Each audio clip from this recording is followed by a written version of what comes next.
All right. Now let's take a look, a slow motion look at some of these chord voicings and talk about developing good voice leading through chord progressions. And we'll start out here with this F major seventh on the first fret, like I was using in the early video. Um, if you're not familiar with some of these voicings, I have a chord book called Chord Shapes for Jazz Guitar that I think would be really helpful for you. There's actually a tutorial available right here on the site, and it's free, so that would certainly help. And you can download the book as an ebook right here on the Six String Jazz website. It's only $10, and I think it'd be a great investment for you. Anyway, this F major seventh is on the first fret, and I've got the F on the sixth string, and I've got the C on the second string with my first and second fingers. The third and fourth fingers are on the second fret with the E and A notes. So, and then you want to practice. Again, earlier I talked about plucking like the bass string. Hitting the bass string and plucking the three strings that are being held down. The first string and the fifth string are muted. So you have to kind of get a feel for that. But this helps you to get a good feel for it going like that and working up like a bossa rhythm.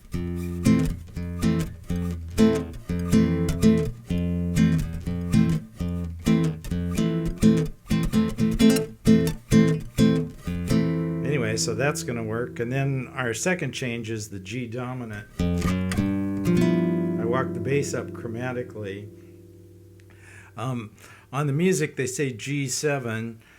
I don't really think of chords in particular, as far as I'm less concerned about the actual, whether it's a 7th or a 13th or a raised 9 or a flat 5, than I am that it's just a dominant. And how I develop my chords is I have a palette of chord sounds that are dominant sounds, and a set that are major sounds, and a set that are minor sounds. So when I go up here to this G13, that G13, I've got a G on the sixth string, an F on the fourth string, a B on the third string, and an E on the second string. The first and fifth string are muted. And what I'm going to do is walk down my pinky, just lower it one step, one fret, and that makes it a sharp 5, but it's still a dominant chord. The next chord is going to be a G minor, so what I can do here is go to that G minor, and this is essentially just a bar on the third fret, but because the fifth string isn't being played, you need 2 fingers to accomplish it. So I've got the second finger on the sixth string, and then I'm skipping the fifth and using this finger to get the second, third, and fourth strings. And what that does is that's going to create a really nice little chromatic movement, so I can go like.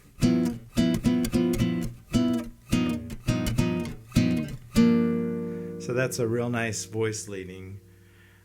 Now I can throw in a diminished chord.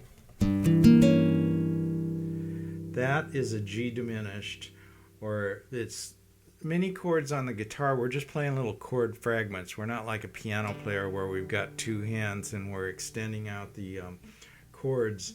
A G diminished and a C7 flat 9 are the same chord. And the good news about all of this is that if you get a handle on about half a dozen or so chord voicings of each type of chord in a single key, then you can start to use those to connect on the neck of the guitar. And that's what Chord Shapes for Jazz Guitar is all about.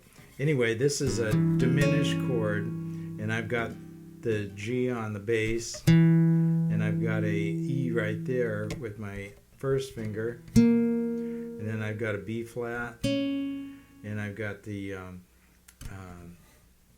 D flat there, or the C sharp. The fifth string and the first string are muted. And while you're trying to get these fingerings down, again, keep after this. You can do this on a steel string guitar too. It's not, imperative that you're working with a nylon string guitar by any stretch of the imagination. I just prefer it when I play nylon, when I play Brazilian music. It works really well. Anyway, while you're getting your fingerings down, you can be doing some work with your right hand. So that sounded like this.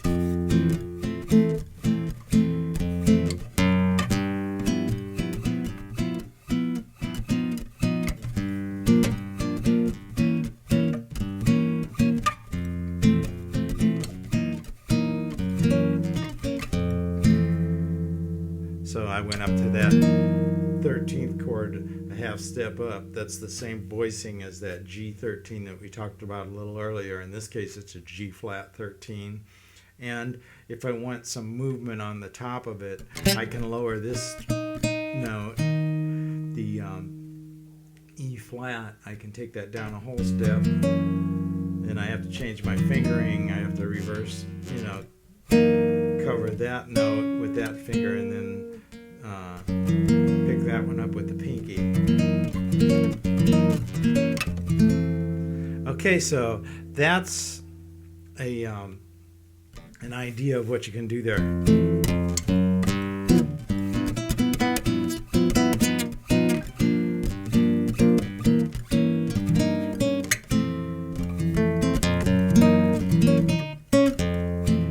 And just by altering the rhythm, you can make this sound different, like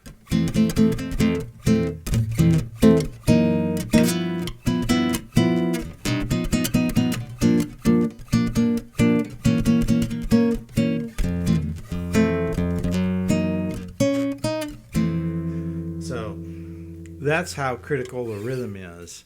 And you can practice this slower.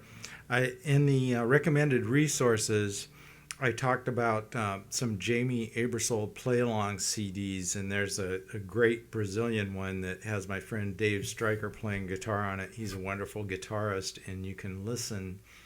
He's playing nylon on this one.